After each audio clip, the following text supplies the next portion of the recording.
जय श्री कृष्णा। जय श्रीमन नारायण। आज चैत्र मास की कृष्ण पक्ष की जो पाप मोचनी एकादशी है, उस एकादशी का व्रत है। पद्म पुराण के अंदर जो उत्तरखंड है, और उत्तरखंड में भी जो 165वां अध्याय है, उस 65वां अध्याय में 165वां अध्याय है, उसमें इसकी महिमा दी गई है पाप मोचनी एकादशी की। लगभग जितनी भी एकादशियों का महात्म्य है, वो एकादशियों का महात्म्य पद्म पुराण के अंदर में दिया गया है।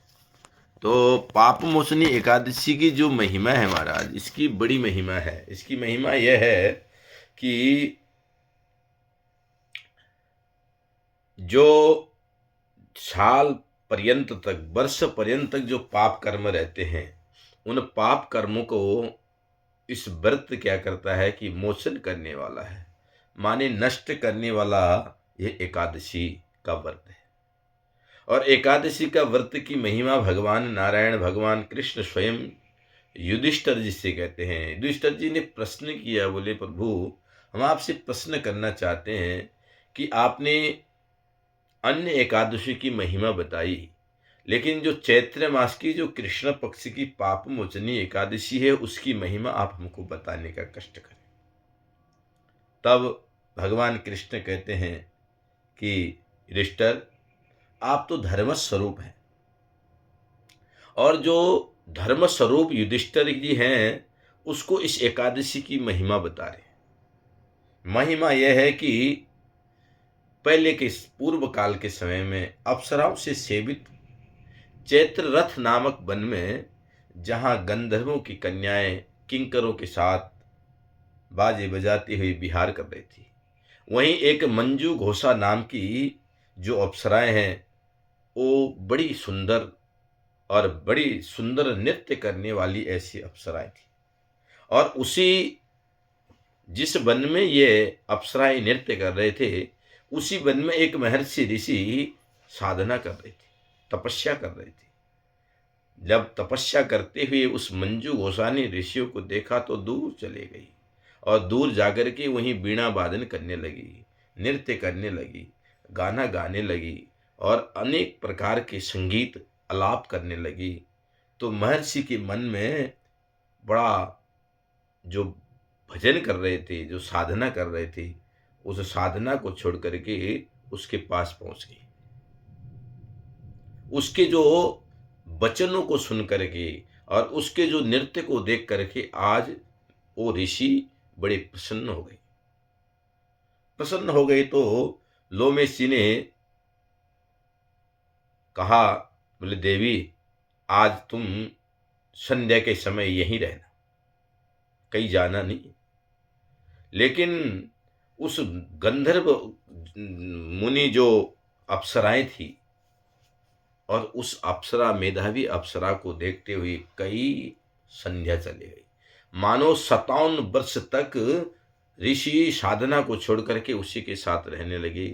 अंतिम समय में देवी ने कहा, देवी प्रभु, हे महर्षि, आप संध्या की बात कर रहे हो? बोले कई संध्या चले गए। तो तब बड़ा पाप मन में अनेक प्रकार की उद्विग्नता आने लगी ऋषि की। मैंने कौन सा ऐसा इतना बड़ा पाप कर्म, मैं तो साधना के लिए निकला हुआ व्यक्ति, और आज मैं इस कृत्य में फंस गया। अंतिम समय उन्होंने श्राप भी दे डाली। श्राप ये दे डाली, बोले देवी, तुमने हमारा क्या किया?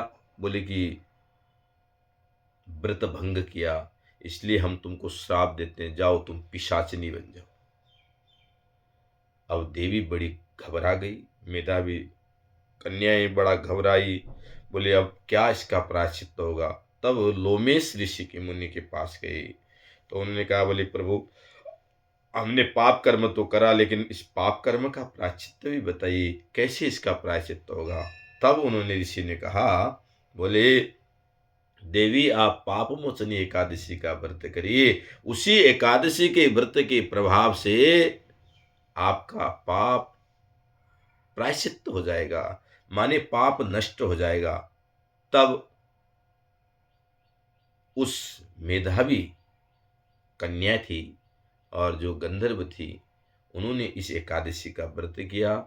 लेकिन महर्षि ऋषि को भी पाप कर्म लग चुका था। उन्होंने कहा बोले हम क्या करें, तो उन्होंने भी, उस महर्षि ने भी एक एकादशी का व्रत किया। इस एकादशी की व्रत करने के प्रभाव का फल यह हुआ कि सारे पाप प्रायश्चित्त हो गए, और उस प्रायश्चित्त होने के पश्चात अंतिम समय में वैकुंठ धाम को चला गया। इससे क्या निष्कर्ष निकलता है? इसका निष्कर्ष यही है कि हमारे जीवन में अनेक प्रकार के पाप कर्म रहते हैं, लेकिन मनुष्य शरीर हो और मनुष्य शरीर रहते रहते इस चोले में दाग न लगे, ये संभव नहीं है।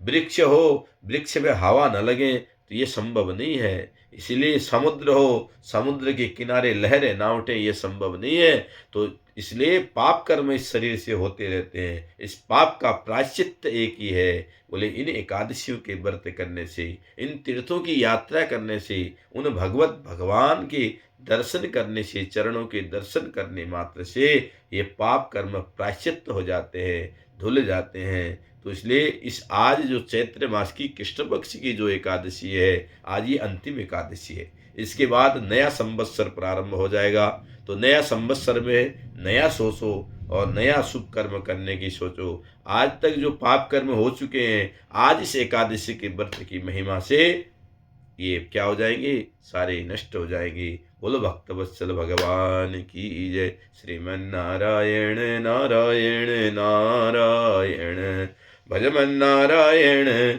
नारायण नारायण।